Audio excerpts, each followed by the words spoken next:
Okay, good afternoon, everyone. I'm pretty sure we're live now. So go ahead and get started here.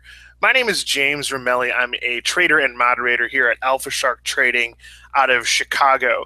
And what we do on a daily basis is trade equity options markets with a focus on unusual options activity and technical analysis. But what I'm going to talk to you guys about today is much more technical analysis focused. What we're going to be looking at is a indicator that can be applied to pretty much any market out there that trades. We use this extensively in our equity options trading, but some of its best applications actually come from indices, individual equities, and currency pairs. So there's a lot of different applications for this particular indicator called the Ichimoku Cloud. We're going to go over one trading plan that focuses on weekly options in U.S. listed equities, but this trading plan can be tweaked to pretty much any type of product out there. The rules behind it, the risk management techniques, and the levels that we pull off of the Ichimoku Cloud are going to be applicable to pretty much anything out there. So with that said, let's go ahead and jump on in here. Oh, sorry, I want to read our standard boilerplate risk disclaimer before we get started.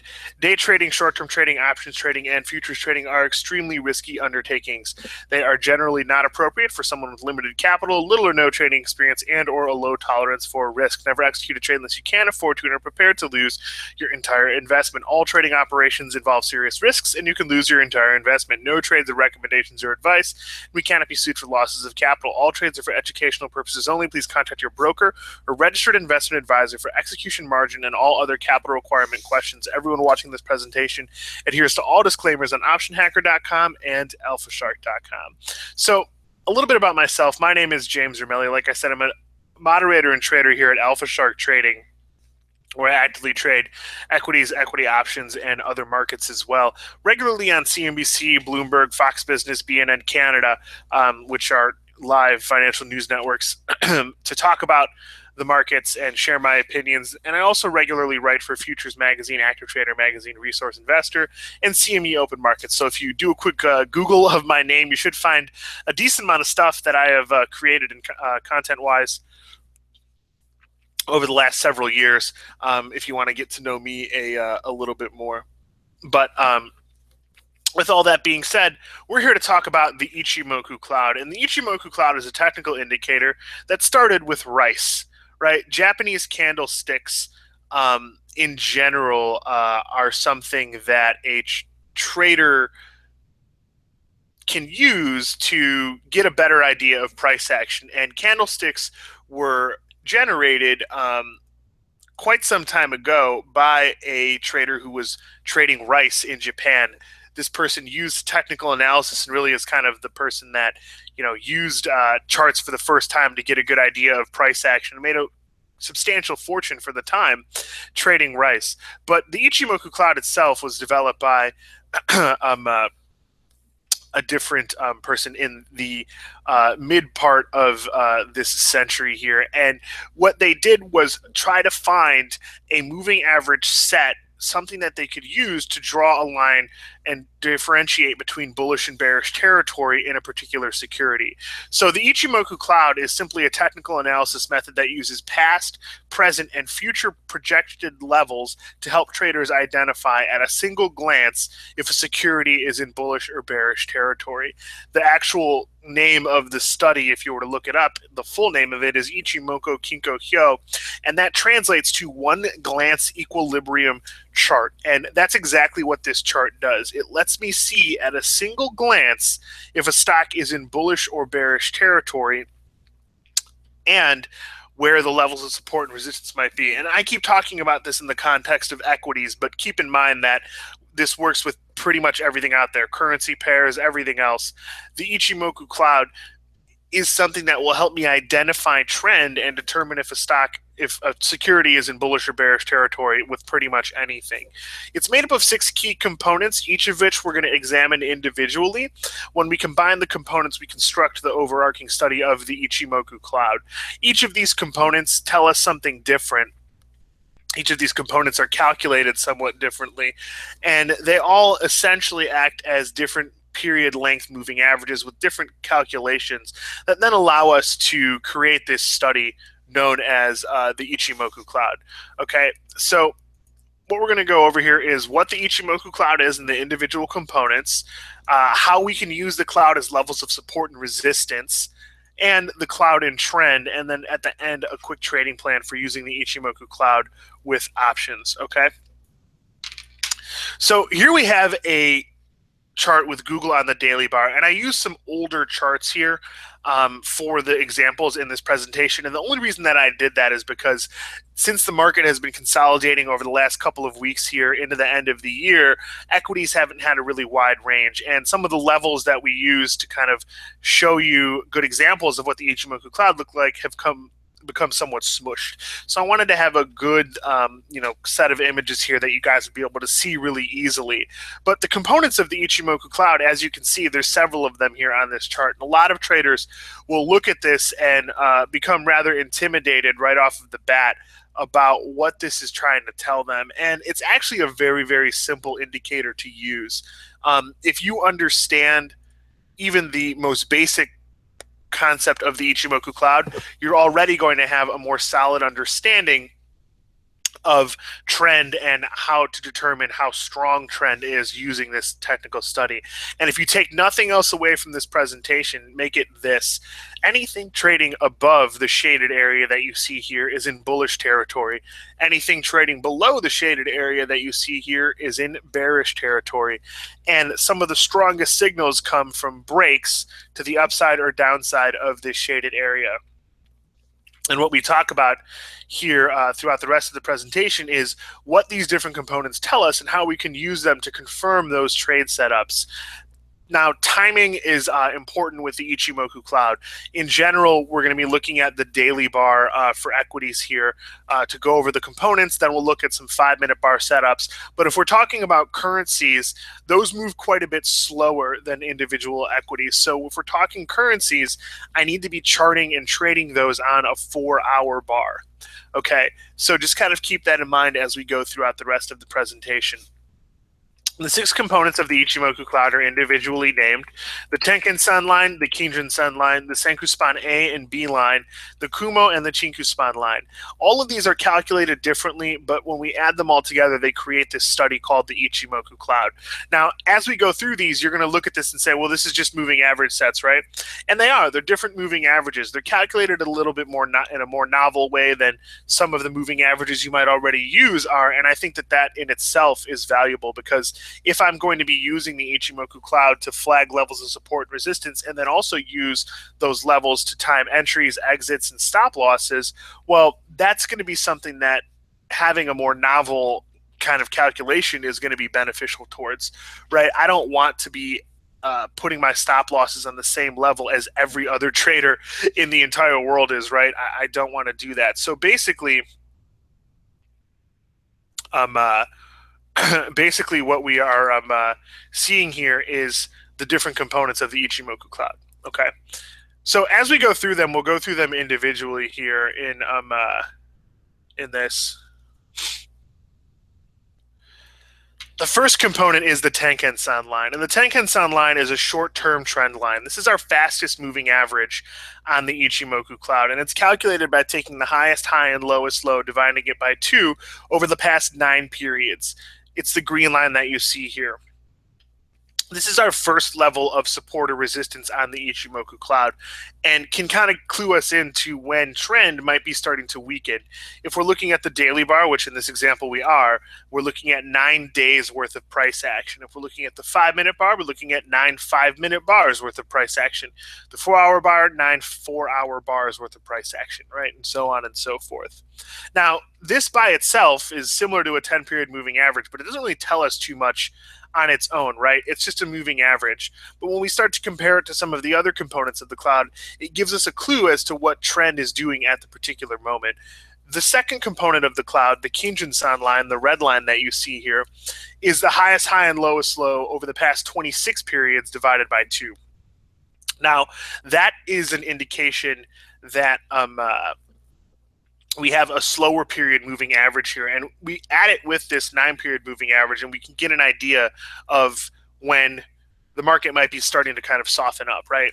If the 9-period moving average crosses below the 26, that could be a sign that a bull trend is about to reverse. If it crosses above it and we're below the cloud, that could be a sign that a bear trend is about to reverse. But again, as we add more and more components, we're simply comparing and checking all of these components against each other to develop an overall thesis about the trend in the underlying security. So if we are looking at a 9 above the 26, that's more bullish than if the 9 is below the 26. If the 9 and 26 are above the shaded area, that's more bullish than if they were inside of it or below it, right? All of those things kind of help us create a checklist as we're going through our analysis to determine whether or not this is actually a bullish looking setup or it's telling us something else. Now, the next component of the Ichimoku Cloud is important because it forms one of the bounds of the shaded area that you see here. It's called the Senkuspan A line. It's a moving average of the Tenkan-san and Kijun-san plotted 26 bars into the future. And this is what's most unique about the Ichimoku Cloud. There really isn't too many other studies out there that I know of that do something like this. It's a moving average, and it's calculated by taking an average of the red and green line that we have here, but it's plotted into the future. So what that means is that the Senkuspan A point that we have right here under the current candle was actually plotted there 26 periods in the past. And what that means is that all of the calculations from today and today's current bar are plotted 26 periods into the future. So it creates this kind of forward-looking component of the Ichimoku Cloud. And what we can use that for is getting a clue as to when the stock might be reversing or breaking down in its current trend. The next component of that helps us clue into that is the next bound of the cloud. It's the highest high and lowest low over the past 52 bars, plotted 26 bars into the future. So what we have here is a pretty nicely upward sloping cloud. When we're looking to compare and do analysis with the Ichimoku Cloud, this is something that's important. If we're above the cloud and the cloud slopes higher, that's more bullish than if we were below the cloud and it sloped higher. It's more bullish than if we were above the cloud and it was sideways or flat. And as you can see, take a look at this chunk of price action back here. We were breaking above the cloud in the Ichimoku of the shaded area here, signaling potential longs, yet none of those moves really worked out well. They continued to kind of fail and fade back into the shaded area here, which is considered neutral territory. Now, once we started to develop slope to the upside, you can see that happened here. This is when the stock started to manage to actually find some direction and some sustained movement to the upside. Now, the kumo, the shaded part of the study here, this is probably the most important component. It's created by the Senkuspan A and Senkuspan B, which are the bounds of the shaded area. But as I said, this is the line in the sand between bullish and bearish territory. This is what we're looking at to determine whether or not a security is in bullish or bearish territory at any given time. And this is where the one glance equilibrium chart translation comes from, right? The meaning of this study is because I can look at this right now and see that, hey, stock is above the cloud is upward sloping. I mean, in 5 seconds, I'm able to make a determination that this is in bullish territory and the trend is somewhat sustained here because of the slope of the cloud. The thicker the cloud, the more sustained the trend is. And of course, the direction of the slope of the cloud means a lot for the strength of the trend. Upward sloping cloud in a market where the stock itself is actually above the shaded area is a much stronger and sustained looking trend than if it wasn't. Okay. So the final component of the Ichimoku Cloud is a very simple calculation, really not all that useful. A lot of debate surrounds this particular component amongst practitioners, and you know, the lagging indicator really only shows me where the current price is now compared to where it was 26 periods in the past. So really all it tells me is whether or not, you know, we were in consolidation or not. And that's not really all that useful, right? Like I can kind of look at the current bar and then just say, okay, well, 26 periods back, yeah, we were not above that price. What it can tell me though is when, for example, the lagging indicator breaks above the cloud and we have a break like this, if I can confirm at that point that we're also breaking above in the lagging indicator, that might be a stronger entry. Some traders use it as like a final confirmation check against the things that they already are using the cloud for. If I'm flagging a bullish entry signal because we're breaking the kumo to the upside, then I might want to use the Chinku span line to confirm that it is also above the price 26 periods ago, because that would tell me that, hey, yeah, we are in an upward trending market here right now. And everything that we're talking about here, I know that might be a little bit hard to think about it like this, but if you flip this on its head and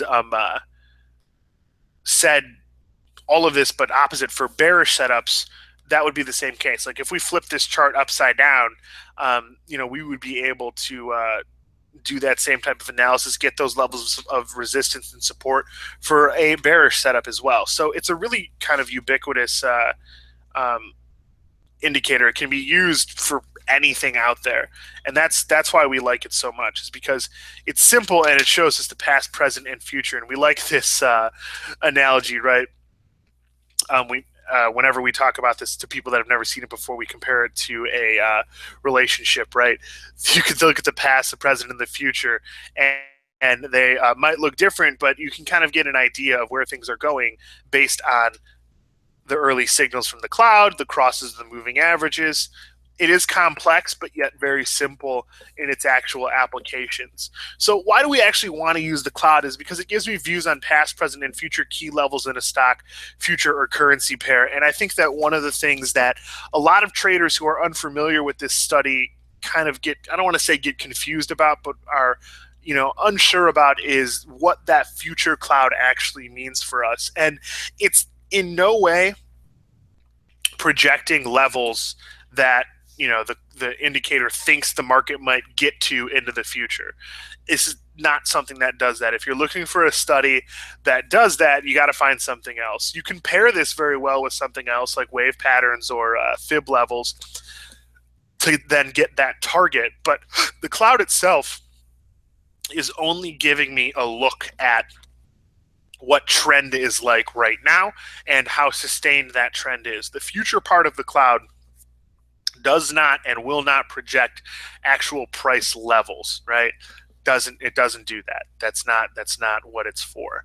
It is very useful combined with other indicators. I use the Ichimoku Cloud with my other indicator sets as well, because I think it's a fantastic way to confirm trade setups. If I want to avoid trading against trend, which I think most of you probably do at any given time, this is a fantastic way to make sure that I stay on the right side of trend. If I'm getting an indication for a trade signal from some other study or indicator and it doesn't agree with the Ichimoku Cloud, I'm not very likely to take that setup.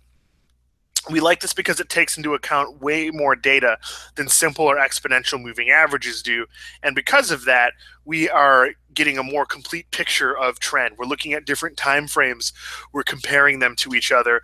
And we're being given 6 components that we can essentially use as a checklist in determining whether a stock is in bullish or bearish territory, right? Super simple to do that using the Ichimoku Cloud. I can make a really fast one-glance analysis by looking at the cloud and saying, okay, we're above it, we're below it. Here's how the moving averages stack up. Here's how the future cloud looks. That's a really fast analysis. I can also kind of go back and do a more in-depth analysis using the cloud, comparing past setups and patterns on the cloud to what we currently have in front of us.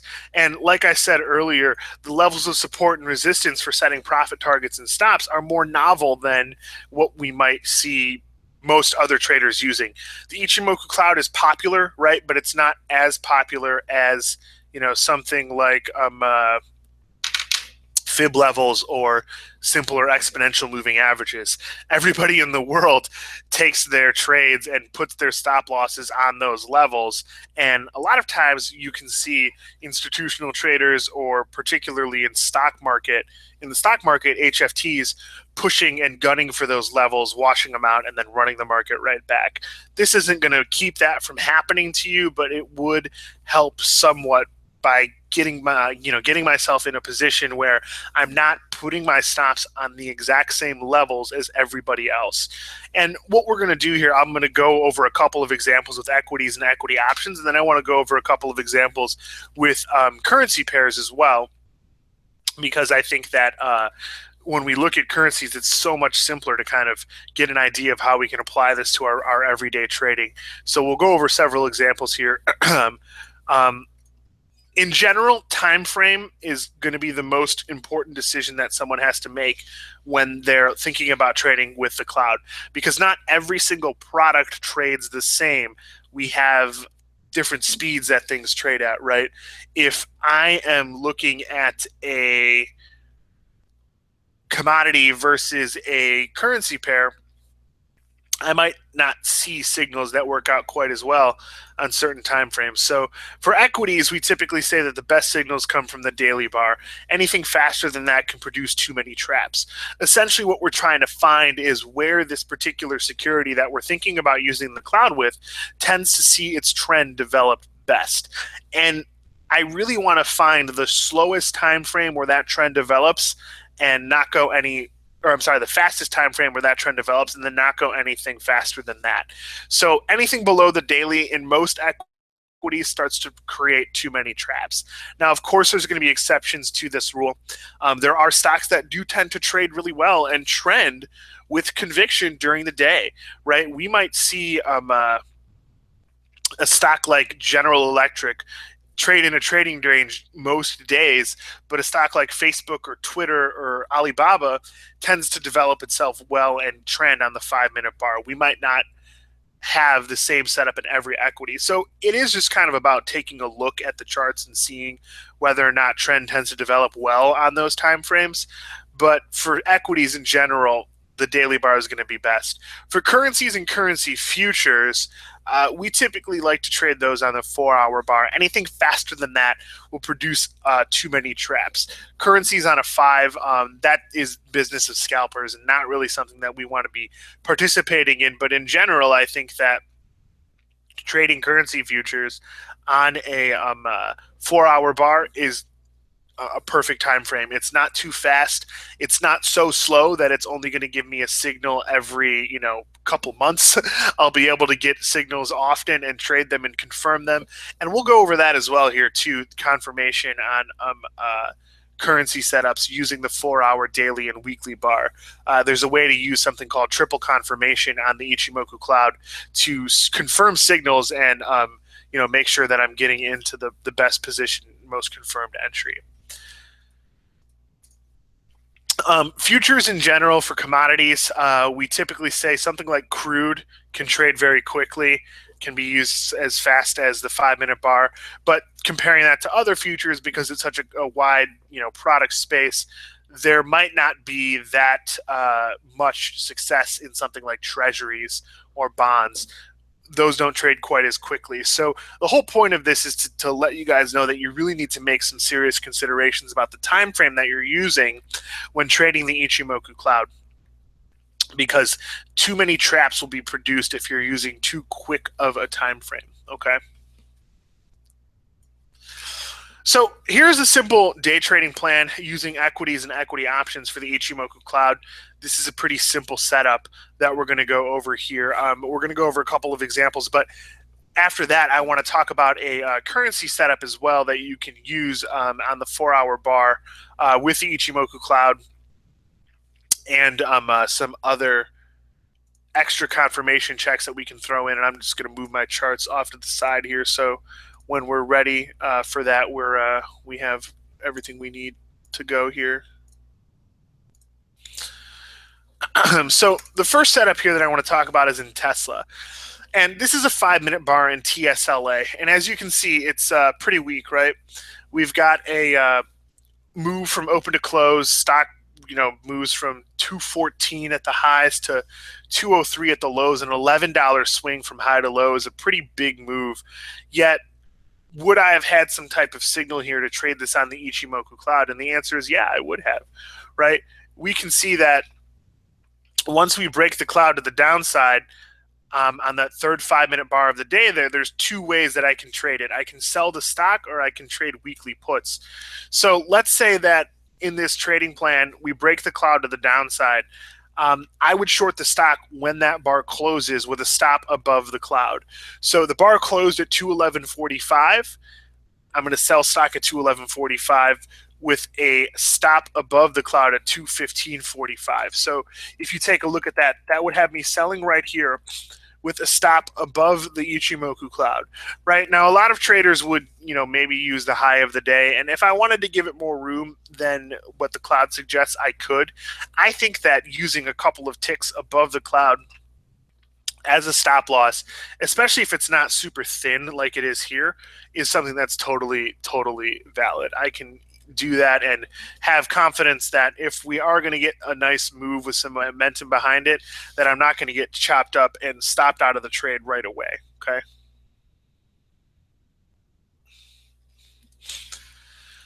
My profit targets are then calculated based on the distance between that stop loss and my entry price. So in this particular example, my stop loss is $2. So my first profit target would be 50% of that distance, 100%, 150%, and 200% of that distance. And I'm going to take 4 targets. Scaling out of positions like this is a good practice, not only from a capital preservation standpoint, but also from a risk management standpoint. A lot of traders think about risk as how much they can lose when they put the trade on, right? If I short 100 shares with a $2 stop, well, I can lose $200, right? But as it moves in my favor and I start to collect profits or have unrealized gains in that position, my risk is actually increasing with that. I'm not seeing my risk go down. The more unrealized profits I have in a position, the more risk I then have in that position, the more money I can lose back if it were to fade back against me. So taking off targets at predetermined levels is a really smart way to manage a position and to manage risk at the same time as positions go in my favor. So my first target would be $1 lower, then $2 lower, then $3 lower, then $4 lower. And in this particular example, I drew on the chart exactly where those targets would be. And as you can see, in relatively short order, those targets were hit in a pretty quick fashion. Right, we saw the market break lower. The signal happened right there, the close of that 5-minute bar, selling there with a stop above the cloud, and you can see we used one a couple ticks above the cloud, and then stacking those profit targets out based on this distance. Remember, this is a $2 distance, so then every target would be $1 lower from the first one down. All of them hit in relatively short order. It looks like, the signal came across at like 8:45 in the morning. Within a half an hour, all of these targets were hit. That's a really nice return, really good day trade setup. But if I'm, trying to do this and really kind of leverage myself up into a position that I can see some really nice profits in by the end of the day, I can use these signals with weekly options. So in this particular example, when the stock breaks the cloud to the downside, I can also trade a weekly option. Since it's a short setup, I would buy weekly puts. And to pick a strike, I'm going to use the measured move target to pick the strike. So on that day, the at-the-money straddle in Tesla for that week, meaning the price of the calls and the puts, was trading around $11. That tells me that the market maker in Tesla is expecting the stock to move by the end of the week about $11 higher or lower. So I would use that to then figure out where I want to buy my puts. I would then buy the Tesla Gen 200 puts for 140.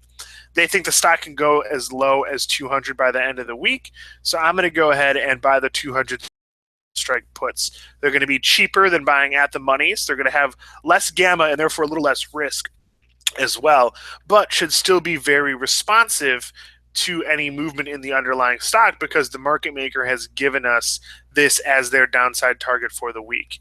So in this particular example, we would have profit targets stacked out. If I bought an option for 140, it would typically be 15 cents for the first move, first target that's 10% higher, and for the second. And then after that, we would widen them out a little bit. I would put these targets out as soon as the trade is filled. As you can see, that final target at $2 would be a 60-cent profit on $1.40 option, which when we think about that in an ROI standpoint, that's a pretty darn good return in just a couple of hours. It's about 43% return on risk, which is a really nice move for a day trade. It's very difficult to replicate that with the underlying stock. So that's something that we kind of keep in mind as well. As the stock fell, all 4 targets were hit, and the options actually traded as high as $3.40 in that particular session. This was not Monday. Obviously, the market was closed on Monday. So a really good example of how I can use options for leverage returns using the same signal off of the 5-minute bar there in the underlying equity, and a really good example of how we can use these to find good setups. So I want to talk a little bit about some Forex setups here as well. So I'm going to pull up a chart. We're going to take a look at something, and what we're going to talk about is a concept known as triple confirmation. Okay, and this is something that, in my opinion, is one of the strongest ways to signal and trade currencies, yet at the same time, it's very simple to do. We actually tested this strategy using historical data and found that it is profitable if I use it across my 20 major currency pairs. But the only problem is that it doesn't signal all that often, right? In general, it's probably only going to give me about 2 signals a month, maybe. But the reason that happens is because it's a very selective way to approach the market. So here we have Euro USD spot on a daily bar, and I'm going to bring it down to the 4-hour bar. And essentially what we're looking for is breaks of the Ichimoku Cloud, okay? So what we're trying to find is a break that happens, with a relatively clean-looking Ichimoku Cloud, right? Here we have some breaks that are happening through very thin parts of the cloud. Again, right here, those are not really going to be doing anything for me. But let's go back here, and this is a pretty good while ago. Let's go back here to the day after the U.S. Presidential election. And we can see here that on that day, we broke the cloud to the downside. This was a pretty strong signal because we had a big rip higher, a candle that erased that over the next 4 hours, big wick on this candle, and then a break to the downside, right? This is something that shows me, hey, this is a pretty, weak-looking chart, right? A pretty weak-looking chart with a break to the downside. Now, on the 9th, I would then go up to the daily bar to try and confirm the direction of this trade. And all I want to do is say, okay, does the Ichimoku Cloud tell me that the market on a daily time frame is in bearish territory? And if we take a look at that, yeah, we can see it is. It's well below the cloud. The cloud is sloping lower. We have the moving average is below the cloud, and we're below both of those. Now, to confirm the final time frame, we're going to go to the weekly bar, and we're going to ask ourselves the same question. And here we are in that weekly bar, and are we below the cloud? Yes. So that's a setup that's confirmed. Okay, that's a setup that's confirmed. So where else can we find these? What this tells us, because we're below on the weekly and the daily right now, is that all the long signals on the 4-hour bar are not going to be confirmed. I'm only going to be able to confirm short signals. Let's take a look at another pair. Let's look at Aussie. So on the weekly bar, and this is a relatively new development for this pair, we're now below the cloud on the weekly bar. On the daily bar, we are also below the cloud. So that means that on the 4-hour bar, I'm only going to be looking for short signals, all right? So this is actually setting up relatively well. The market has rallied back. The exact same signal happened on the 9th, look at this. This is actually a pretty good one. The signal happened here on the 14th. We haven't had a break since then, but now we're breaking the cloud to the upside. Okay, this is the first break since December 14th. It's not confirmed, though, because we're not above the cloud on the daily or the weekly. what I'll be doing is waiting for this to fade back below the cloud in to this area here. And I'm sorry, I don't know why this is causing me so many problems here. I'll be waiting for this to fade back below the cloud and break somewhere over here. And once that happens, the daily bar and the weekly bar will confirm. So essentially right now I would be looking to stock a short setup in this particular name, okay? So that's a pretty simple way to go about that with Forex. I do want to talk a little bit more about something that we have to offer you guys here. We do have a workshop on trading the Ichimoku Cloud. It does focus on equities and equity options, but there is applications in here for pretty much every market out there. Like I said, all the things that we talked about here were in the context of equities, but for the most part, you can take all of these concepts and apply them to other products. It's just a matter of using the correct time frame, right? So this is a great course for anyone that wants to learn about the Ichimoku Cloud and find setups that they're not guessing for using confirmation, like the examples we just went over in those two currency pairs. And it's good for any trader who's an intermediate, beginner, or expert trader. We do have a special offer for you guys. alphashark.com/Ichimoku strategy. So if you go to this link here, alphashark.com/Ichimoku strategy, you can get this workshop for $99, which is a huge discount from our regular price. It'll teach you how to use weekly options as a day trading vehicle, how to create credit spreads in options, and how to trade fast-moving equities like these here. Now, you can apply this to any equity market in the world with momentum names. It's a fantastic way to look for signals in those markets. And it also comes with 4 hours of Andrew Keene, our head trader and founder, trading his own account live using these techniques described. So it's a really, really comprehensive way to take a look at the Ichimoku Cloud as a whole and learn how to apply it to your regular trading on a daily basis. I know that all of you here probably trade pretty wide and varied array of products.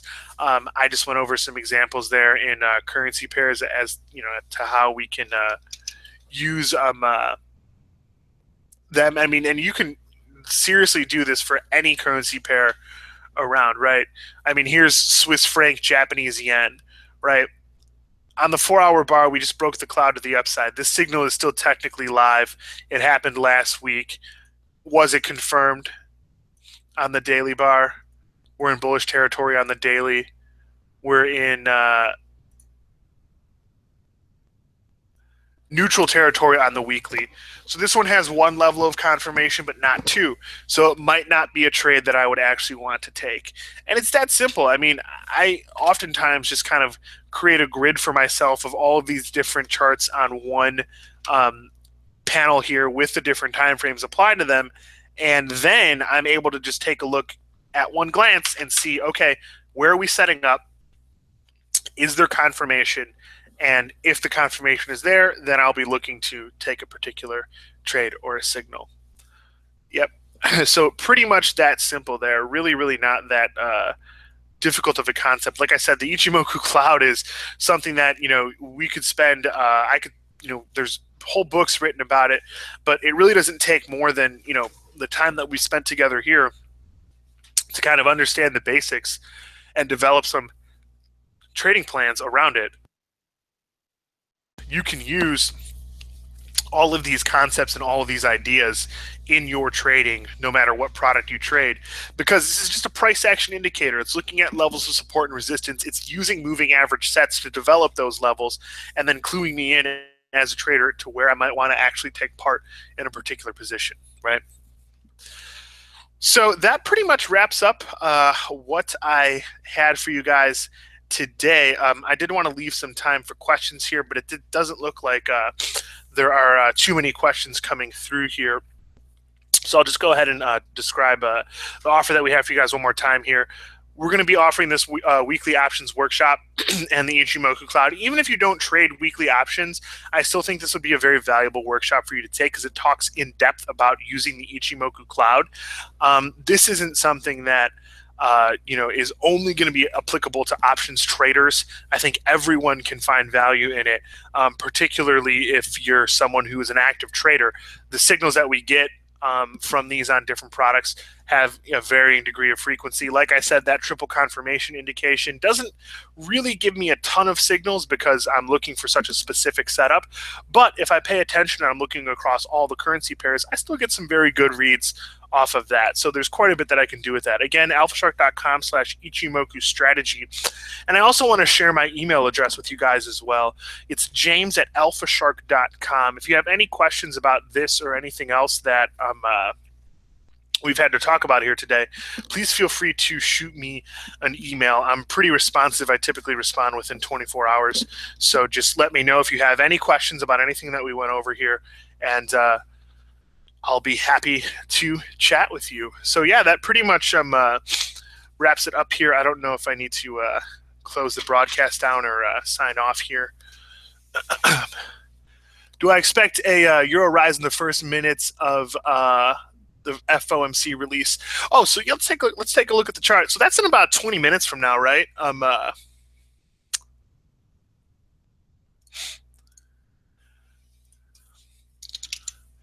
So let's just see how we're setting up right now.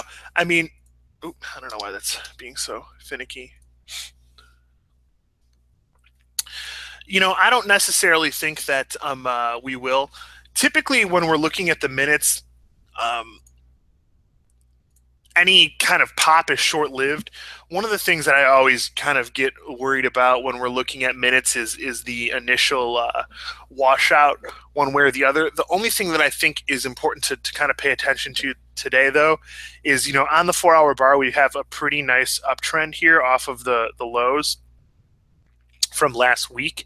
I would want to make sure, keep a close eye on this, maybe even on some shorter time frames, like the 1 hour, to see how we trade here. I mean, we're breaking the cloud to the upside on the 1 hour bar, but it looks pretty weak. I think we're going to fade back lower eventually here. And any little rally that we might get off the minutes, I don't think that it'll be very, I think it'll be pretty short lived. I don't think we're going to necessarily see much there.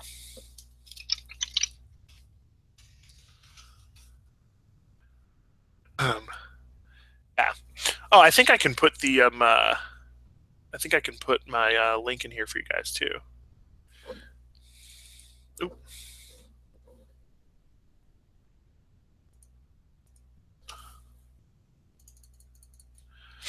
So yeah, and also another thing to kind of pay attention to today as well is that the market's pretty thin.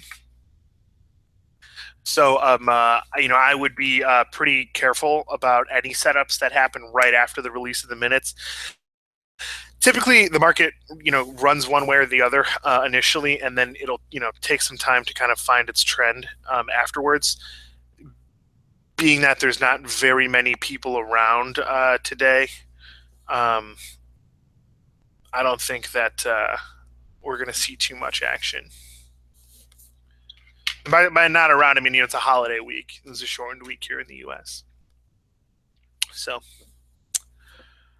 alrighty, guys. Well, thank you all very much for being here. I appreciate taking the time. I hope you guys found something useful and practical in the presentation materials. I hope you enjoyed the examples there in the currency market. Like I said, that's not a super active trading strategy, but definitely one that is worth paying attention because it works very, very well. It's incredibly consistent. If I can find the setups. All right. So thanks again to everyone here and everyone at FX Street for having me. Everyone have a fantastic rest of your day/week. And as always, happy trading.